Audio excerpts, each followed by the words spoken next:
Hello, everyone. Welcome back to The View from the Mount, the podcast where we talk about real-life issues through a biblical lens. Joining me on the air drums is Jason Cole, and I am Matt.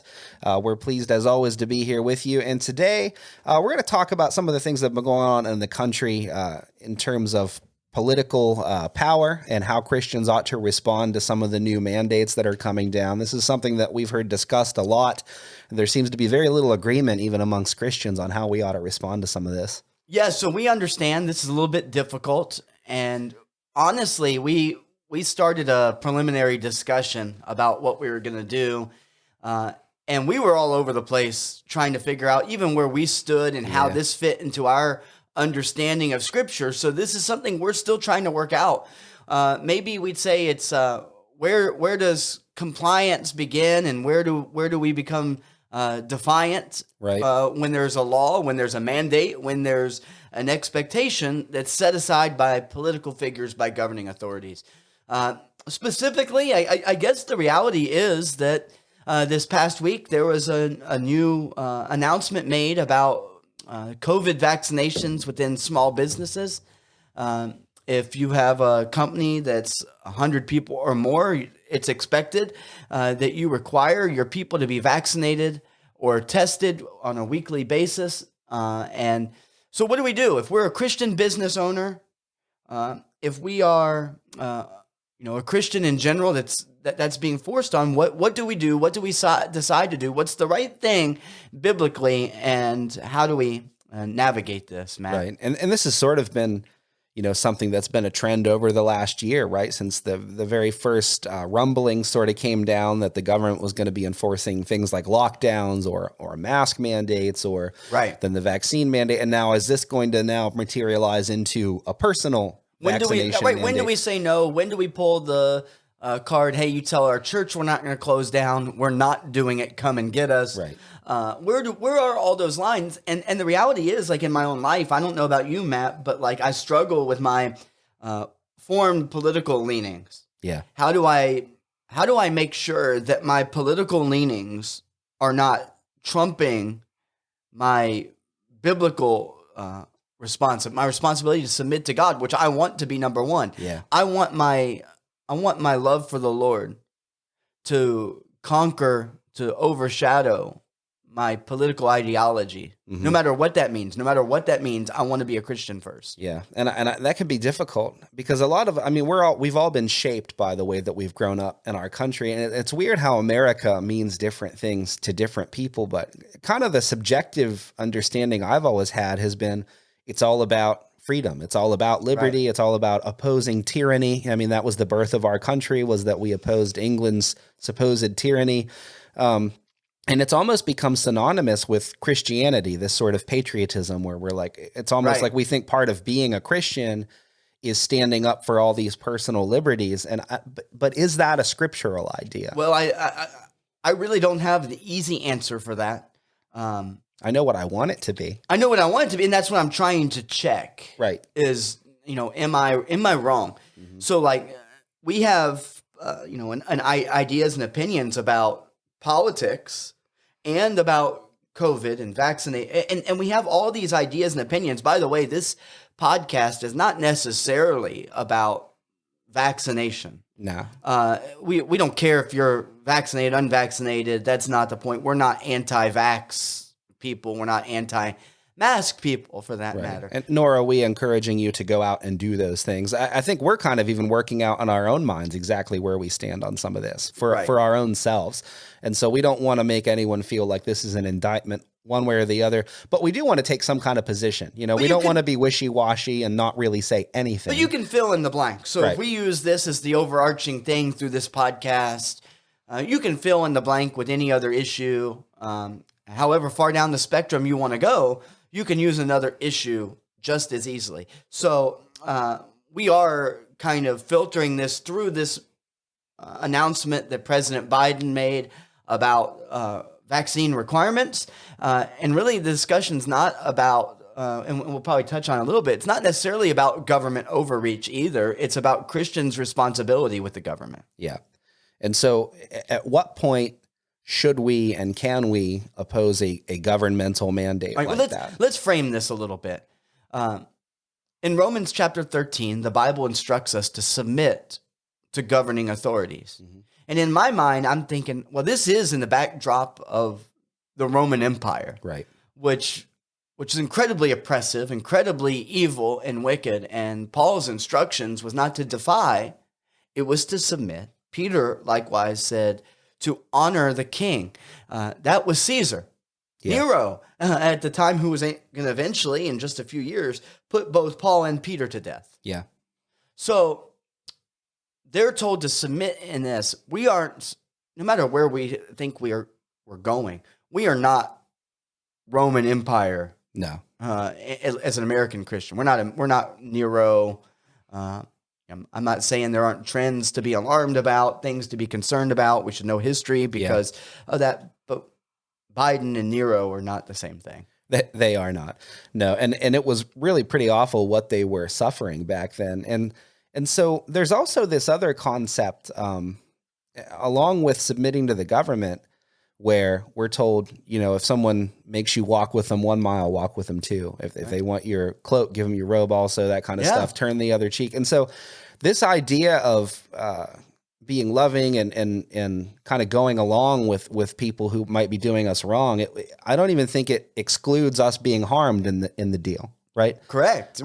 So let's try to filter this first here, Matt. When God's law and the government's law conflict, we always should obey God. Absolutely. And we have biblical example of that. Yes. Yeah, we do. And so, we kind of talked earlier when we were getting ready to put the show together, we talked about Moses' parents, floated him down the Nile rather than kill him at birth, as they had been commanded to do by Pharaoh. Or then, Mary and Joseph fled rather than allow Herod to kill Jesus, which was obviously the correct choice, not only because of who Jesus was, but any baby's parents would have been correct to do that. Daniel refused to give up prayer. Yeah. Shadrach, Meshach, and Abednego refused to bow before a false idol. Peter and John refused to quit preaching, even if it was going to cost them their life. Yeah. So one aspect to this that Peter and John kind of give us a clue about is that if we say no, that doesn't exempt us from the consequences of breaking that law. Shadrach, Correct. Meshach, and Abednego, Daniel. So we say, the government says, hey, you cannot do this. It's against the law, but it conflicts with God's law. And we say, well, we're going to obey God rather than man. Right. Well, we might go to jail. We might face whatever tax, fine, consequence, and we have to be willing to do that. Yeah. And that's not an unrealistic prospect at this point, that we might expect certain doctrines might become labeled as some sort of hate speech. We might be fined for not being willing to hire one person or another because of what they personally are doing in their own lives. And we should stand our ground. And we should, absolutely. Unquestionably. There's no question there. And so I think where we get into some gray areas is where some of these things are absolute overreach. The government is taking new authority it doesn't technically have in order to force us to do things in our personal lives. And on the one hand, I bridle at that. I want to say no. And I feel like that's the right thing. But the question I've got to ask myself is that my subjective feeling, or is it a scripturally backable argument? Right. Does government overreach? I mean, we're talking about within the framework of the American Constitution, right? Abuses of the Constitution. Yeah. So if the government abuses their constitutional authority, overreaches on that authority, like we felt they've done on numerous occasions, do we as Christians have the right to disobey the government on that basis?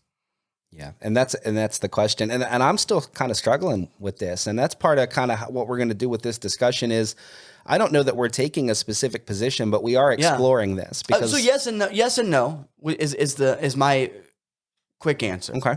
I think, you mentioned to me the idea of what about the next thing? Yeah. At what point do we be concerned about destinations, about long-term, where this is headed? So it might not be that this is such a thing to a hill to die on. Right. But there will be a next step. Yeah. And if we don't draw the line somewhere, if we don't stop it somewhere, if we don't defy somewhere, then we're going to wake up one day and it's going to be too much. Right. And we've kind of talked about, that the government over the course of this pandemic has taken emergency powers for some different things. And now that they've sort of created this very robust, public health sort of center of power, they're starting to label other things as public health, racism or gun violence or hate speech or whatever the case might be. They're saying the climate, these are all now public health. And so they've amassed power at this center, and now they're labeling other things as being an extension of that. And so it's really clear to see where this could be headed in a bad direction. And do we have a duty to look forward and say, where this is logically headed is going to be bad for the kingdom, and so we should oppose it now. And we know enough history to be concerned. So, we talked, this might not be everybody's understanding of it, but we really feel that in the midst of a crisis, in the midst of a difficult time, people have maybe too willingly given up freedoms and liberties, and the government has filled that vacuum, filled that void very readily. Mm-hmm. And so anytime there's crisis, anytime there's some type of difficulty, the government's usually going to be there to seize that. At what point do we say, nah? Whether we're talking about, if you remember, like after 9/11, the Patriot Act became a big thing, an incredible overreach. Yes. But we, by and large, we're like, oh, okay, because we were afraid, right? So, sure, tap my phones, and sure, you don't need warrants to do that, even though it violated the Constitution. So is my understanding of the Constitution and where this becomes wacky to me is how would this apply in another place that doesn't have government restrained by a Constitution, that is totalitarian, that has a despot ruler. Yeah, and I think that's interesting because we mentioned some place like China, or where they've got this very rigid, communist government who tries to squelch the church, and that's probably much more closely resembling the Roman Empire at the time when the New Testament was being written. It was very difficult to be a Christian, and we're in a different situation here in America. And so maybe part of the question is, how do we operate under an established regime like that versus what's our responsibility for stopping that from ever becoming a thing? Yeah, that's a good question. I think that's part of it. So I think that becomes a question because one is, when we talked about vaccines and this isn't a Romans 13 thing, right? This doesn't violate a God-given command. Correct. It's not even a law, right? So it's not, me refusing to be vaccinated. Mm-hmm. There isn't a law that said you have to be vaccinated. Now, if I was employed by a business, I might be able to say no, be fired, move on, or whatever else. And there'd be questions about inconsistency. I would have questions about why can a cake baker get sued for refusing, and yet this is allowed. And that's on an employee's level, but then you've got some of these small business owners who are they don't have that easy way out of just saying no and finding a new job. You figure they've talked about maybe up to a $14,000 fine per person per week if they're allowed to work without being vaccinated or showing a test. Right. And so you figure what an employer with 100 people, that's $1.4 million a week. That's good math, man. I mean, that's insane. I'm trusting your math. Right. Yeah, trust my math. Right. That's an incredible burden to place on some of these and if you're a small business owner, that's obviously ruinous to you. Okay, so there might be a question that compliance on this might just make more sense. On a surface level, it might in the short term make things easier, but I don't think, and this is my subjective, and this is part of why I'm struggling, is I'm trying to find, do we have a scriptural basis for these opinions? I personally, I don't think that we can treat each thing as an isolated thing. I think that's how we've gotten kind of where we are now, is each small little step doesn't seem like a big deal until suddenly it is. This becomes more complicated than just putting Romans 13 over it. Yeah. In submission to the governing authorities, or Acts 4, where obey God rather than man, because this has nothing to do with my obedience to God's commandments. Right. There's no commandment that would preclude me from being vaccinated. But we kind of, when we talked about this, we concluded there has to be more to it than just God versus government conflicting. There has to be more involved in that, just based on logic. For example, if the government said, here's a fork, we're commanding you, it's now law that everybody stick a fork in a light socket. Yeah. No. Right. Correct. Why? On the basis of that's stupid, on the basis of that's dangerous. Yeah. So now we have a new nuance that we look at vaccination. At least somewhat needs to be discussed. And this is my concern. Could I refuse and be right within if there was a law, there's not a law. If there was a law, could I refuse and be justified before God because this is not proven, this is not safe? That's a good question. I think a better parallel to that really, though, is because honestly, if we all stick a fork in a light socket, we are all going to get hurt. 100%. You stick a fork in a light socket, you are going to get hurt. It's going to electrocute you. So I liken it, like we talked a little bit about earlier today, to some like we have seatbelt laws, right? We have laws that you have to wear your seatbelt or you will be fined if you get caught. Now, that literally only affects me, right? That's a law that forces me to protect myself. I think that's government overreach. I don't think that it's their job to protect me from myself. And yet we haven't risen up as the church to protest and wail about that. No, we just wear the seatbelt. Nor would I. But the reality my kids wear a seatbelt. Right. And largely seatbelts make people safer. But there is a small percentage of people who have been killed by seatbelts, right? It decapitates somebody or it gets bound up and you can't get out of a burning car, that kind of thing. So there are these sort of fringe cases where that is dangerous. And so I think there's a real question about, is it the government's place to pass a law like that? But it's a different question altogether where I'm saying, well, as a Christian, should I defy that? That doesn't have anything to do with our Christianity. No, it doesn't. Right? Does the vaccine? Well, my question is, does it on the basis of wisdom on health? On my well-being? And so the question has to be for that. No matter where you fall on vaccinate, sure. Unvaccinate. The answer to that has to be, we just do not know. Right. Now, no matter, I know people are going to say, well, the vaccine makes you healthy. It protects you from the virus. I believe the statistics probably showed that if you got COVID with the vaccine, it probably makes it less symptoms. Mm-hmm. I think that's probably absolutely true. But do we know for certain? No. Long term that there's no damage. Now, I don't think there's some orchestrated conspiracy from the higher ups to eliminate large sections of the that would be counterproductive. Yeah, I don't buy that. For the powers that be. So I don't think that's the case. I just think what the reality is I saw something that said, well, we know that the long term effects of this are not negative. How? Yeah. There really is no way to know that yet because we haven't been giving it to people long enough to observe the long-term effects of it. And so, sure, there's plenty of risk there. We don't know for certain. Even trying to figure out what we know for sure now is difficult. It might be great, Matt. Because this vaccine might be great. It might be a wonder drug. Mm-hmm. It might keep people from getting this. There might be zero long-term. That might be the case. Yeah. I just don't know. Right. And so my reluctance is purely on, my reluctance, just to speak from my way of thinking, how I've kind of processed this the whole time. One is I have an immune system that when I read the data, tends to work more effectively. 99.8% is better than 90%. Mm-hmm.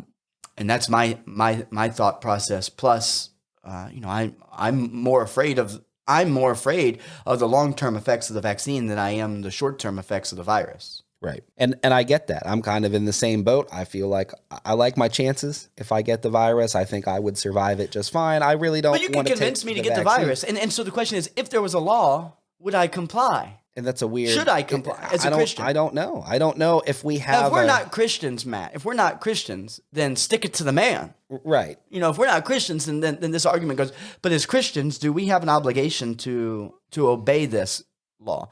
There's not a law. I keep saying that because there is not a law. This is not Romans 13. And maybe the question would be framed like this. Am I being unloving or unkind by not getting the vaccine? Am I not loving my neighbor? I don't think that's the case. And that's a situation where we can look at things that we do know, right? I mean, like they've shown that vaccinated people continue to carry the virus. They continue to be able to transmit it. They carry a higher viral load. Yeah, sometimes. And so you can still spread and transmit the virus even if you've been vaccinated. But as a vaccinated person, you're pretty well safe from a serious complication. Now, as an unvaccinated person, you remain in whatever danger you are already in, but that's sort of your choice. Doesn't that become the conflict in your mind, is that when you hear the conversation about this, well, let's make an enemy of the unvaccinated. Who are we an enemy to?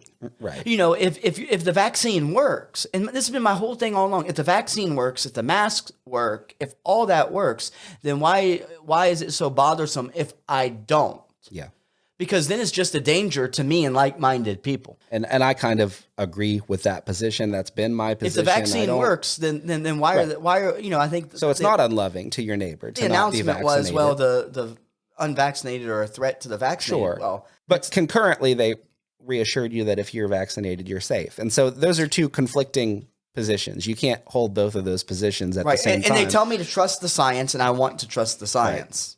I do. I want to trust the science. So for me, some of this is, let's let it play out. I'm not anti-vax. Right. I'm not opposed. Man, if you want to get the vaccine, you want to get 20 of them, go get 20 of them. And at this point, I don't feel I need it, but there may come a time when I change my mind about that, and that's fine too. I've waffled somewhat on this, Matt. I know. I've thought, man, am I so let me also, this is where I've waffled and why I've waffled on considering, is it worth whatever exclusion from society might emerge? It looks like one day they're going to have vaccine passports. It looks like travel might be one day limited if you're unvaccinated, or you might not be able to go to stadiums for shows if you can't. I don't know if I want that hassle. That is my argument for resisting it, because that's one more level of power we've handed over. And again, do we have an obligation to look to the future to see the likely end result? If we continue to hand over power to the government they never had before, even if we like what this particular version of the government is doing, which I don't, but even if we did, eventually you got to figure someone's going to come into power and now have all this authority. It is eventually going to be bad for the church, I think, in the country. We've talked about that persecution. We always say, oh, it's good for the church, it thrives under persecution, but it really maybe isn't the best thing for the church. And we can see very clearly that we have plenty of people in authority who have no problem at all going after the church and seem to have a priority of doing that. Do we want to continue handing over power to those people? Well, I don't think so. Well, there's a practical reality. If 20% of the population is unvaccinated in business, no matter what size, whether that's airlines or whatever, lose 20% of their clientele, that's not good for the bottom line. Right. Money drives these things. It does. Now, if we, to Matt's point, if we all relent, if we all just give in and say, all right, well, I just want to participate in society, then the effect is none. But 20% of the population boycott, essentially, which is would be a forced boycott, would really affect the bottom line. Right. And so again, kind of just to bring us back, the question isn't whether you should be vaccinated or not. That's each person's decision. We would urge to respect. Sure. Really what we're trying to get to is, are our objections biblically sound? Do we have a scriptural reason? What would Paul have done? What would Paul have done in this situation? These hypotheticals always get at me a little bit. What would Jesus have done? What would Paul have done? Because the reality is I don't know. Correct. But we do have this idea that Paul was really strong on. You might, as a citizen of God's kingdom, give up some of your rights on earth, in order to be next to people who need to hear about Christ. You might have to put yourself in the backseat. You may have to relinquish of your own free will some of your liberties, if that's what it takes to get to people with Christ. And so on a practical standpoint, I do think that we need to resist allowing this thing to become a law, because it is government overreach. However, if it does become a law and we are effectively cut out of the society because we're not allowed to go anywhere or be around other people, how are we going to reach them with Christ if we can't go near them? And so at some point, I think it has to, what has to come first before we have a question of when do we defy the government, it has to be a question of what do we have to do that's best for the gospel. All right, so my only objections to a vaccine, my objections are it's unproven. I just don't know. I'm concerned long term. This is a mRNA vaccine. Is that okay? I don't know. It might be that. And the other thing is, man, there's a part of me that when the way this is pushed and the level that this is pushed, that I just don't like it. I don't either. I don't like, and I'm willing, if you can say, hey, you're violating this scriptural principle, if you want to argue with me on it, like I'm fine. If someone wants to argue with me, don't use Romans 13. Yeah. That's kind of been the overarching thing through here. Don't tell me that I've violated Romans 13. Tell me I don't know how we can find a scripture says I'm violating it by not doing it at this point. It might not be a scriptural question, and it even talks in Romans 13. It says to submit to the authorities. Why does it say that? Because they've been put in position to punish the wicked, to protect the innocent, that kind of stuff. I can hear someone making the argument that our government has ceased to do those things, right? We have a government that slaughters the innocent, right? Well, by the millions every year. I mean, really, isn't that government almost anywhere and everywhere? Sure, but then you get into all these crazy, different gray areas. So are we going to decide whether to submit to the government on a policy by policy basis? Is there a point where a government becomes toxic and they're no longer effectually the sort of government God is talking about, where we would submit to? I don't know. Now, maybe we're talking about bigger fish than the vaccine, right? But I think that is the issue: is that this is a stepping stone. I mean, this has been led up to by other things, and it is going somewhere else. This is going somewhere. The government's not relinquishing this type of authority over the minutia of our lives. Right. This is the new normal. They will have increasing authority over that. That is my concern. Right. And so, we kind of talked about the situation, and I don't know if this is kind of switching gears a little bit, so I apologize for that. We talked about if you were a Christian living back in the times of the Revolution. Yeah. There's government overreach. There's taxation without representation. There is clear abuse of authority from a king over in England who's putting taxes just to oppress people. If you were a Christian living in that time, what do? Do you submit to that and just go with the flow? Or do you say no, like they did as believers at that time, believing in our founding documents? They believed it was their God-given right to break such bonds, right? To fight. But did they hang it on a particular scripture? Or did they just say, no, this is our God-given right? Well, they believe freedom. They believed in the idea that life, liberty, and pursuit of happiness are things that God has given to us, not things that the government gives to us. They have, but also if you look, what's the source of freedom that it talks about in the New Testament? It's the law of life. It's Christ. It's the gospel. That's what brings freedom.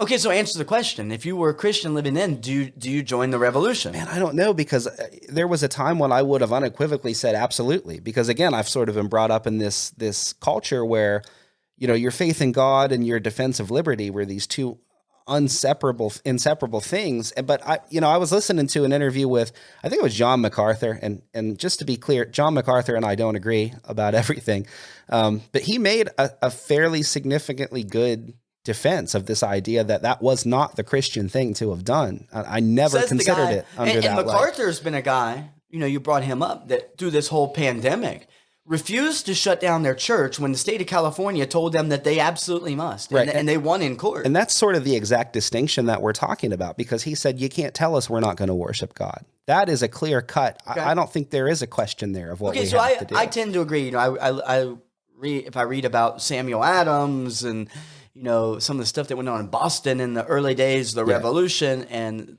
the Sons of Liberty. And I'm like, that's awesome. Fight, and then you read like Boston, so you go through that and man, I cheer for that.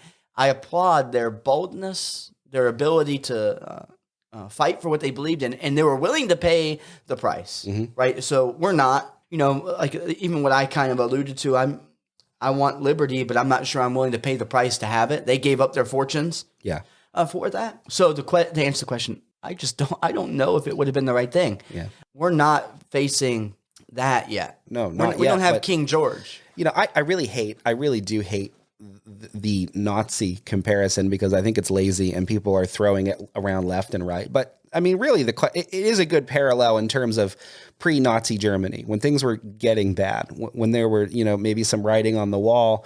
And we do sit back and say, well, how can those people have allowed this to happen? And I'm sure you had people who were like, if somebody had voiced, hey, I think there's a totalitarian regime on the horizon, that would have said, that's a conspiracy theory, you're a nut.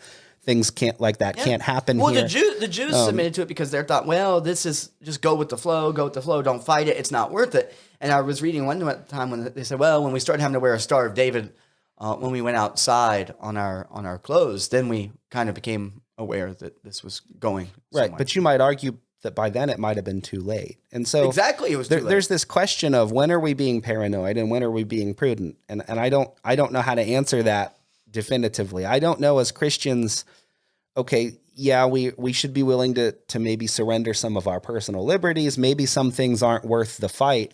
But how do we tell what is? How do we, Well, say, well, hey, we need to Well, derail this particular to use train? that comparison, you'd have to say that they're trying to create a victim or trying to create an enemy out of one group of people. Right. And are they trying to create a legit enemy among the unvaccinated? Right. And I absolutely think that the language is absolutely let's make them the enemy. I've heard people say, well, let's make them pay financially for what they're doing. They're the guilty ones. Yeah. They're the bad ones. But what's the motivation? Let's avoid that in our discussion. Like, let's avoid Sure. trying to create an enemy out of a group of people who are trying to make the best informed decision, that they possibly can. Yeah, and this has become wildly politicized. It's a super hot button issue for everybody. Everyone's getting angry at each other. I think really the best thing that we can each do in any case, however you fall on this, is assume the other person is doing what they think is best, that they really do think that what they're doing is the right thing.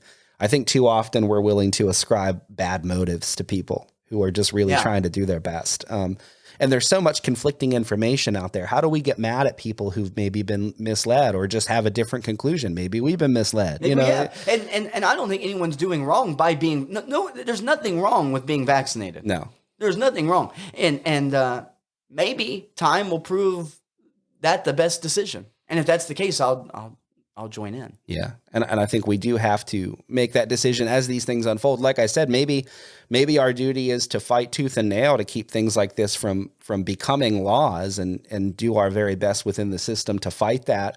And then if they do become a law, now we've got to answer the question, okay, do we comply with this law while continuing to protest it? Is it effectively keeping us from witnessing to others? It's really easy to come up with these arguments that are just rationalizations. Did you ever answer that? What would Paul do? I don't know if you answered that. Man, I'll tell you. Let the people know, Matt. I think it depends on the situation. But I think Paul, if he was being hindered from sharing the gospel with people, if he couldn't go around unbelievers because he wasn't vaccinated, he would have taken the shot. I think he would have taken the shot. So help me out. I'll make a trip overseas for a mission trip. Yep. Early next year. It doesn't look like the airlines are going to push this because of for financial reasons, but let's say they do. Mm-hmm. To travel out of the country, I would have to be vaccinated. Advise me. Okay. So here's the question. What are you doing over there that's not already being done? Are you going to reach anyone with the gospel who isn't already being reached with the gospel? Is there something critical that you need to be there to do that will otherwise not get done for the kingdom? Well, I think or are you going to check things out? And no, it would be more substantial, I hope, than that. It would be but one, to encourage the saints, two, to teach, to build on foundation that's already been laid, and third, it doesn't discount that a unique voice with the gospel might have effect that somebody else that's already in place doesn't have. So to say that it would be for naught, I don't think it's for naught, or that it would be done, that it would be done regardless, would not be true. I think I wouldn't go if I didn't think that I would be able to do and accomplish something. Absolutely, I'm not trying to belittle any of that. What I'm asking is, if you didn't go, is that ministry going to suffer because you didn't go? Is there somebody who's not going to come to Christ? Because it's hard to know that. I don't know that. In Paul's case, there were things that weren't going to get done if Paul didn't go. I would go I would go and preach the truth. Sure. And meanwhile, be praying for opportunities. So I would. But I think that's a different question. Like if I'm saying, hey, here's an area where nobody's preaching the truth, and I can't get in there because I haven't had a vaccine. Wouldn't that be true for me any given Sunday? If I'm not here at Lake Mount preaching, well, the church is going to go on. Somebody else will step into that role and do probably just what I would have done faithfully. I guess what I'm driving at is it's a risk assessment, right? And so is what you're going to do there important enough to the kingdom that you're willing to take a potentially dangerous experimental vaccine? And then you have to answer that question for yourself. Correct. But on the lines of expediency, on the lines of things being beneficial for the kingdom, using Paul, I became all things to all people, so that by all possible means I might win some. He had Timothy circumcised so that he could preach the gospel to more people. Yeah. Could somebody else have done what Timothy would have done? Yes. Yeah. Titus could have done that, or whoever else could have done the same thing. And maybe maybe honestly, I'm filtering this live. Maybe Paul having Timothy circumcised, being a half Jew, but at the same time, he did tell, Titus, not to be. Right. And you could argue that really posed no risk to him to have that done. I mean, like there are some differences there, but I guess, so here's what I would never want to see. Let's just suppose that Christians decided en masse that this was not okay, that we need to defy this as Christians, that we have some God-given right that's being violated, and that we need to stand up against this. And so now we're excluded from society. We're not allowed to go in any place because we haven't been vaccinated. So what's successfully been done here is creating a bunch of Christian-free zones, right? Where the gospel can't get in. Now I realize there are Christians who are okay with this. Isn't a Christian issue. And isn't that what we're trying to answer though? Is it? Do we have a scriptural reason to defy this? I have people I love or respect that are godly people that have taken the vaccine without one thought. Sure. Otherwise, that don't feel that there's a health danger. That have listened. They've talked to their doctors, and their doctors have assured them that this is safe, and they're doing what they should do. They're listening to their doctors. Yeah, but the question we're talking about right now is: we don't have a united Paul voice. Have taken this vaccine? And I think it's a question of can we put would he another need caveat? to? Can we put a caveat in that? Sure. Would Paul have taken the vaccine if he was in his heart reluctant to take it? And the question still remains: would it have hindered him from spreading the gospel? If he could do what God wanted him to do without taking the thing, I don't think he would have had to take it. But was it the difference between him being effective for Christ or not? And I think that would have been how he answered the question. All right, so if I'm unvaccinated, first of all, I don't right now have to wear that around as a badge. Right. Will it affect my witness and my preaching? I don't know. I guess it depends on who you're witnessing and preaching to. But people can't look at me and tell whether I've been vaccinated. Right, correct. If nobody knows one way or the other, no, it's not going to affect any of that. And now it might affect where I can go and what I can do. Now, is somebody listening to this, they shut me off right away because I have said I don't want to get the vaccine. If that's the case, that seems pretty immature. Yeah. That we can't listen to different opinions and different perspectives. Because all along we've tried to kind of make very clear, I don't know the science and the data enough to do it. Mine's not a spiritual, like this overtly spiritual reason for not wanting to take the vaccine. It's not because it's infringing upon some God-given command. It's just because I'm uncertain of it. Yeah.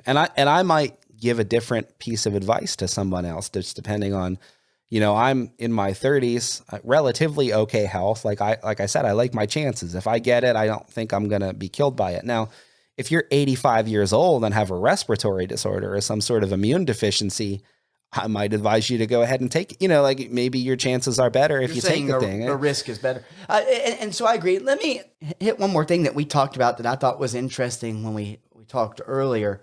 And that was, in early days American history, George Washington's general, and he did mandate that his forces be vaccinated against smallpox. Right. And that issue that's been paralleled, that's been done. I think there's even questions about whether that should have been required. Right. A couple thoughts. One, that wasn't mandated for the general citizenry. Right.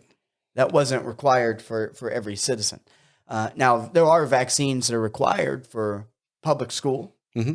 And we've allowed, we've largely, I know there's a crowd of anti-vax sort of people out there who's been fighting this, but largely as a culture, we've let that fly for a lot of years. And you and I went to India and we got vaccines in order to get our visas to go to India. Yep. And that was a personal choice. We were okay with that. But our problem, Matt, has never been vaccination. No. Our problem is not even a requirement for vaccination. Right. Our question is, this is just, because I know what Matt's feeling. Our question is an unproven vaccination. Yeah. And not even a vaccination. And what it's for, right? Listen, I know COVID has, if you've lost someone to COVID, I absolutely feel for you. It has been a dangerous virus to a lot of people. But depending on who you are and what your other health issues are, it's also not terribly dangerous to many people. Like smallpox is dangerous to everyone, and it kills most everyone who contracts it. This isn't smallpox, and we can't keep operating as if it were. Well, nor is it, smallpox vaccine was an inoculation of the live virus right in somebody. But even like polio, like, so if we're talking about polio, this isn't polio. If it were polio, we wouldn't even be having to have a discussion about the government making us take it. People would be scrambling for it. Please give me the polio vaccine. Right. Now, I mean, it's just, and I guess what gets me is every time I'll hear, this is kind of what I've observed. I'll hear 40 cases of people that have had it. They were sick. They had flu-like symptoms. They got better, but generally was not much worse than the flu. Yeah. And then I'll have a friend sure that's hospitalized. Yeah. That is relatively healthy. And I'm like, ooh, am I wrong here? Yeah, but that sort of anecdotal, you can't make broad population-wide decisions. I'm just saying, I'm just unscrambling what's going on in my mind. I know. And what's going on. So you're right. This is not, the smallpox comparison. It's the principle might be there for mandating military. We talked about this before. Right. The military can mandate vaccines. They do all the time. Yeah. The question is, should they with this one yet? Yeah. I don't know. Yeah, I'm not sure either. And really the question, and we're kind of running out of time here, and I know we haven't answered that question, but I don't know that I have an answer yet. And so I really feel like this is kind of the seeds of a conversation that needs to be ongoing in the church. Where do we take a stand? Where do we take a stand against government overreach? Where do we take a stand against, where we defy what's being laid down as things are becoming laws? And like we said, there are some things that clearly defy the law of God, where there isn't a question. If you're a Christian, you got to be pro-life. There's certain things that clearly laid out in the scripture, and I know people will buck that, but you're not arguing with me, you're arguing with the scripture. And so those are clear-cut cases. But some of these other things, do they or do they not even have a scriptural component? And where are we free to sort of dissent? Where are we obligated to dissent? Can I sum up? Yeah. Let's say this. If your conscience bothers you because of your health, because you feel like it is dangerous, then that should be your right to do that. There is no mandate. This isn't obedience to the government, disobedience to God. This isn't this conundrum yet. But let's respect people that come to different conclusions about this. Yeah. The vaccinated or the unvaccinated are not the enemy here. We do have a virus that is somewhat dangerous, that has affected people's lives. It's affected our daily living. We want the best. We want the best. People are come to an informed decision based on what you find and what you learn. And that's what I want to do. I just want to do the best. I want to do the best for the kingdom. I want to do the best for the church. I want to do the best for my ministry. But I also want to do the best for my family and my own life. Yeah. And people start in that same position and come sometimes to different conclusions. Mm-hmm. And just understand, we've kind of talked about our personal positions. We're not trying to hand out medical advice. We're not doctors. And really the vaccination issue was just sort of a way to talk about, as Christians, what is our duty as far as where does our patriotism end and our citizenry in the kingdom begin? Where do those lines lay?